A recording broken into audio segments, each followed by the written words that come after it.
샬롬, 비전 통독 6주차 열왕기하 18장에서 역대하 36장까지 역대상, 역대하, 괴관입니다. 역대상, 괴관입니다. 역대기는 어떤 책입니까? 역대기는 역사에 대한 책으로 구원의 역사에 초점을 맞추고 있습니다. 구조 자체는 구원의 역사이고 언약으로 시작해서 성전으로 끝이 납니다. 1에서 10장까지는 다윗 왕조와 유다 지파의 계보가 등장합니다. 11에서 29장까지는 언약과 성전으로 살펴볼 수 있습니다. 멸망으로 끝나는 이야기 속에서 구속사는 어떻게 흐르고 있습니까? 열왕기와 마찬가지로 역대기는 왕정시대의 이야기입니다. 왕정시대의 결말은 멸망입니다. 그러나 역대기는 메시아 왕국이라는 매우 중요한 의도를 가집니다. 족보를 통한 구원 줄기의 핵심이 예수 그리스도라는 이야기로 전개되는 것입니다. 구원 역사의 족보를 기록한 목적은 무엇입니까? 역대기의 기록 목적은 포로기 공동체의 정체성을 확립하기 위한 것입니다. 그리고 우리 마음에 메시아 왕국이 임한다는 것을 보여주려는 것입니다. 지나온 과거의 역사인 성경이 현재 우리에게 전달된 것은 역사책을 공부하기 위함이 아니라 지금 이 땅에서 그리스도인으로 사는 성도의 목적과 정체성을 확립시키기 위함입니다. 그리고 메시아 왕국의 임재를 설명한 것처럼 내 안에 임마누엘 대신 예수 그리스도가 어떻게 살아주시는가를 이야기합니다. 이것이 역대상 구원족보의 족보 내용입니다. 역대상에서 언약은 어떻게 성전으로 연결됩니까? 역대상의 뒷부분은 언약, 아담의 언약, 아브라함의 언약, 다윗의 언약이 성전으로 연결되는 것을 보여줍니다. 아담의 언약은 여자의 후손에 대한 언약으로 이것은 그림자와 같습니다. 아브라함의 언약은 자손에 대한 언약으로 구원의 모형도를 보여줍니다. 그 후 다윗의 와서는 다윗의 자손 예수 그리스도에게 초점을 맞추어 성전을 통해 설명합니다. 그래서 성전의 설계도를 보여주는데 그것이 구원의 설계도가 됩니다. 그림자 같은 언약들이 점진적으로 성취되고 성전 건축과 재건축 등을 통해 구원의 언약으로부터 출발해서 성전으로 완성된다는 것을 보여주려는 것입니다. 구원 역사의 족보, 열왕기와 역대기의 차이점은 무엇입니까? 열왕기는 선지자적인 관점에서 쓰인 책으로 죄의 삭은 사망임을 이야기합니다. 역대기는 제사장적인 관점에서 쓰인 책으로 하나님의 은사는 영생임을 설명합니다. 열왕기는 멸망에 대한 내용이고 역대기는 회복에 대한 내용, 곧 바벨론에 포로된 백성에게 소망을 주는 내용입니다. 족보가 보여주는 의미는 무엇입니까? 역대기는 하나님의 구원 역사를 연대기로 정리해 놓았습니다. 성경은 구원에 이르는 지혜를 설명합니다. 디모데후서 3장 15절. 아담에게 약속하신 여자의 후손이 아브라함의 언약으로 이어졌고 아브라함에게 약속하셨던 것이 1000년이 지나 다윗에게 그리고 다윗에게 언약하셨던 그 약속이 1000년이 지나 예수 그리스도에게로 연결됩니다. 구원의 역사는 이렇게 족보를 타고 흐릅니다.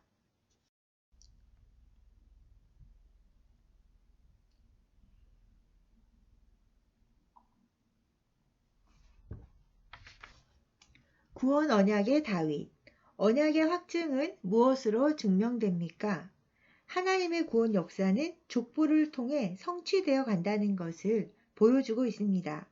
그 성취가 현실에서는 성전으로 증명됩니다. 아브라함의 언약과 다윗의 언약이 성취되면서 성전이 건축되었습니다. 그 후 포로 귀환자들의 성전 재건 과정을 통해 구원받은 자들이 어떤 존재인지를 설명합니다. 그들이 바로 성전입니다. 언약궤의 비밀은 무엇입니까?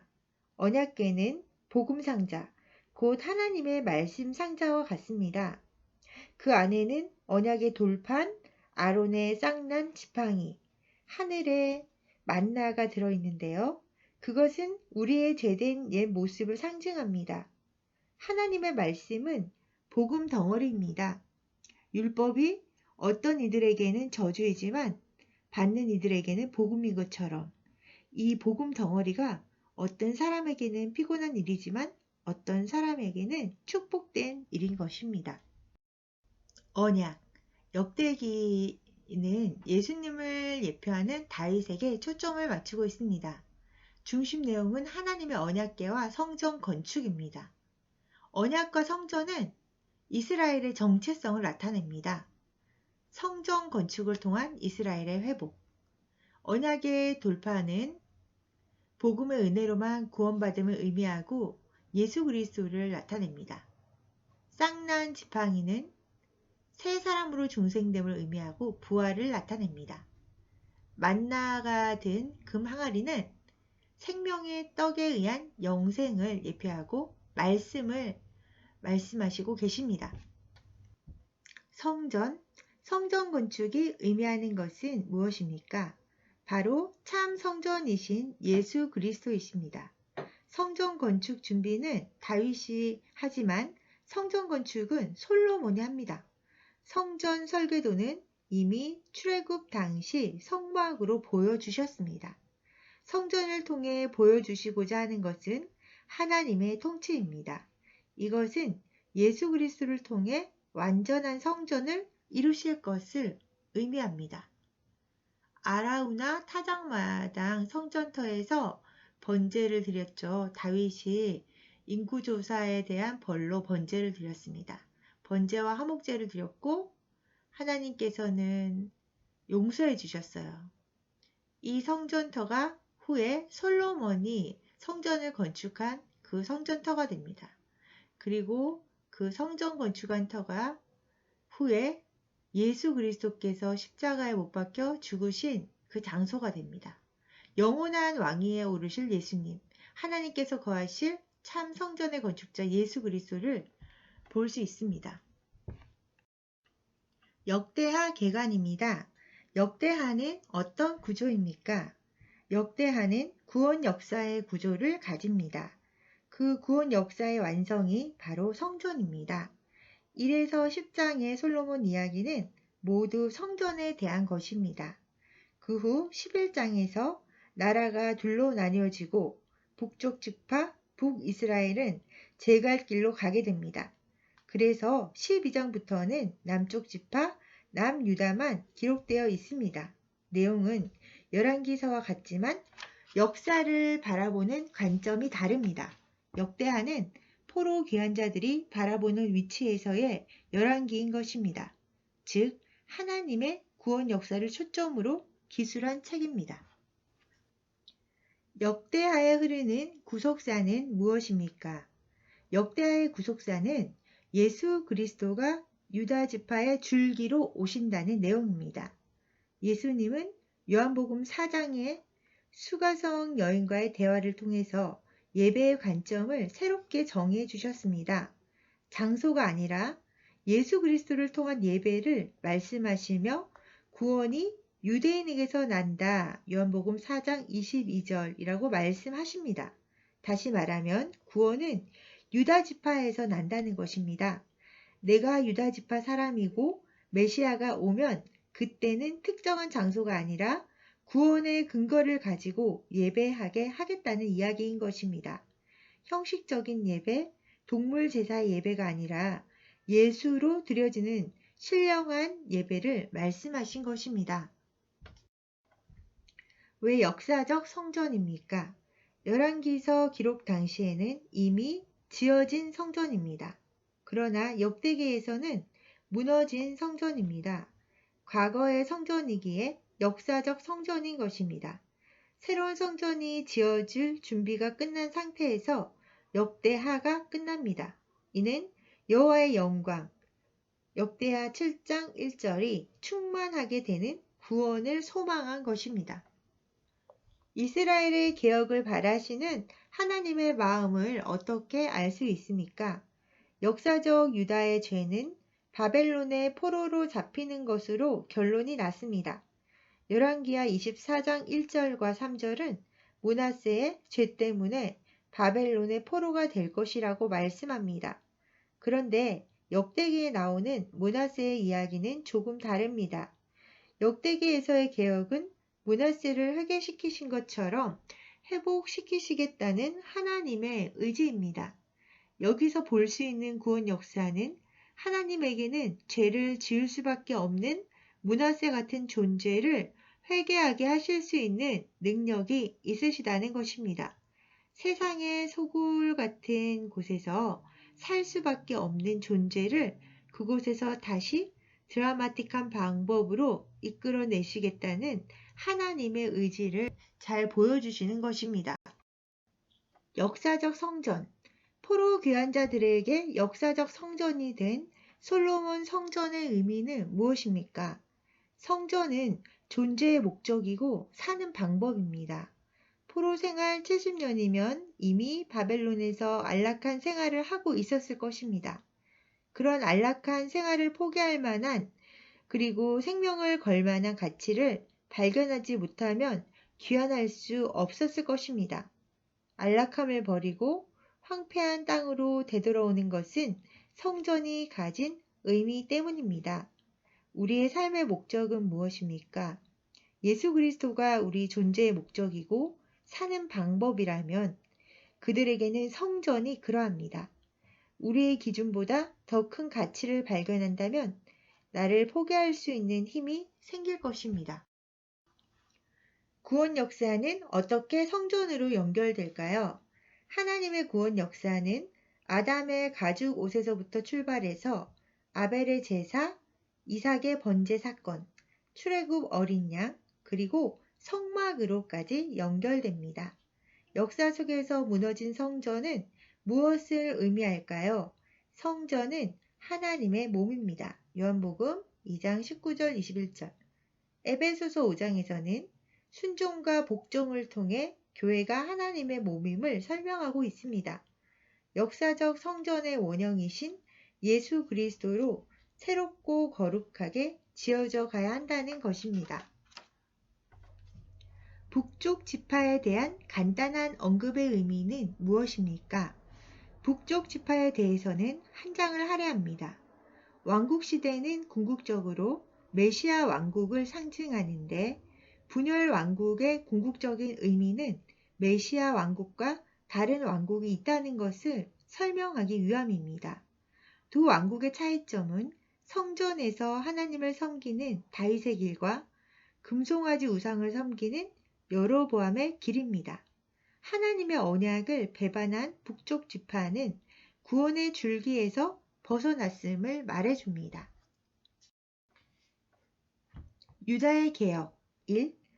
북왕국의 제사장과 레위인이 주는 교훈은 무엇입니까? 북왕국은 모두 하나님을 버리고 다른 길로 갔습니다. 그러나 북왕국의 제사장과 레위인은 여로보암의 길에서 돌이켜 예루살렘으로 돌아옵니다. 역대하 11장 16절. 이들은 어떻게 은혜 안으로 들어올 수 있었을까요? 말씀을 따라가는 자는 언약 안으로 들어오는 은혜를 누리게 됩니다.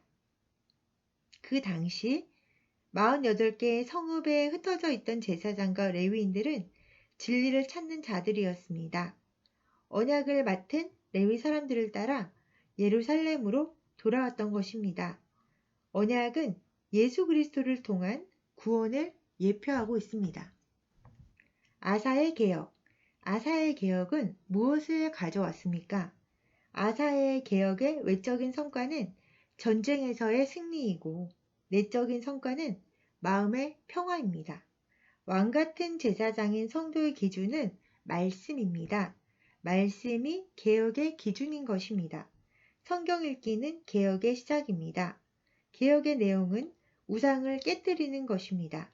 내 마음속의 우상을 말씀으로 깨뜨리는 것이 종교개혁이며 종교개혁의 출발은 믿음, 곧 구원을 말합니다. 여호사밧과 요아스의 개혁. 개혁의 종착역은 어디입니까? 개혁의 주된 내용은 우상 숭배를 버리고 하나님을 섬기는 것, 즉 내 생각을 버리고 하나님 생각으로 바꾸는 것입니다. 악의 실을 제거하고 내 안에서 왕노릇하는 옛사람을 버리는 것을 말합니다. 우리의 신앙생활은 곧 나는 죽고 예수로 사는 삶을 말합니다. 유다의 개혁 2. 하나님이 원하시는 개혁은 외적인 부흥이 아니라 내적인 거룩입니다. 부패한 영성의 열매는 불신자보다 더 타락한 열매를 맺기 때문입니다. 부패한 영성의 형태를 요아스부터 계속 기록해 놓았습니다. 오늘날 현대 교회에게 원하시는 것도 이와 동일한 내적 거룩입니다. 요아스는 말년에 하나님을 배반하였고 아마샤는 에돔에서 승리하였고 에돔의 신을 숭배하였습니다. 선지자를 경청하지 않았습니다. 우시아는 교만했고 요담은 여호와의 성전에 출입하지 못했고 백성은 영적으로 부패가 심했습니다. 아하스는 부패한 영성의 열매로 북이스라엘보다 더 타락했습니다. 하나님이 원하시는 개혁은 내면의 영성입니다. 히스기야의 개혁의 핵심은 무엇입니까? 히스기야의 개혁의 핵심은 두 가지, 곧 백성의 성결과 성전의 성결입니다. 성결하게 하는 방법은 거룩하신 하나님과의 연합입니다. 연합하는 방법은 유월절이고 유월절은 인간의 노력이 아니라 예수의 희생을 말하는 것이기에 구원은 인간의 노력으로 될 수 없음을 단적으로 보여줍니다. 그러면 성도가 성결하게 사는 방법은 무엇일까요? 그것은 구원의 의미를 깊이 되뇌이는 것입니다. 요시야의 전무후무한 개혁에도 불구하고 왜 나라는 멸망했을까요? 외형적인 개혁과 마음까지의 완전한 개혁은 죽음에서 시작되기 때문입니다. 요아스는 이미 300년 전에 개혁을 위해 준비된 인물이었습니다. 그럼에도 불구하고 유다는 멸망했습니다. 예수 그리스도는 영원 전부터 준비되었습니다. 예수 그리스도를 통한 완전한 개혁은 무엇일까요? 그것은 출애굽 출세상입니다. 세상에 포로된 삶에서 빠져나오게 만드는 것이 곧 구원입니다.